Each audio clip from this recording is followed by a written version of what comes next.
ছিল। আমরা তো এতদিন ধরে ধরে তো এই 2016 প্যানেলে যারা আছে তারা তো টেন্টেড আনটেন্টেডের সাথে খুবই পরিচিত। একদম পরিষ্কার দেখলাম তার নামটা বারবার করে এসে খুঁজে যাচ্ছে এক্সামিনাররা যে কে সে এলো, একদম পাশাপাশি প্রশ্ন, পাশাপাশি দুজন মিলে দেখলো, উত্তর করলো, সমস্ত কিছু একদম সে যে প্রশ্ন পেয়েছে সেটা পুরো পরিষ্কার বোঝা গেল আমার সামনে চোখে দেখা।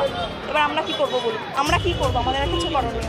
প্রশ্নপত্র মানে আমার মনে হলো, এটা আমার ব্যক্তিগত মতামত, না হলে কেউ যার নাম এসে এসে বারবার করে জিজ্ঞাসা করে যাচ্ছে ইনভিজিলেটররা যে কে এই সেই ব্যক্তিকে, তারপরে এলো সে একদম পাশাপাশি পুরো দেখাদেখি করে উত্তর লিখলো।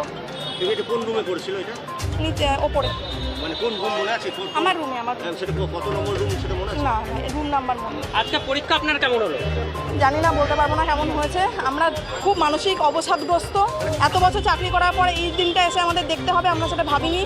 যারা দুর্নীতি করলো তাদের কোনো সাজা হলো না, অথচ সাজা পেলাম আমরা আবার পরীক্ষায় বসতে বাধ্য হলাম।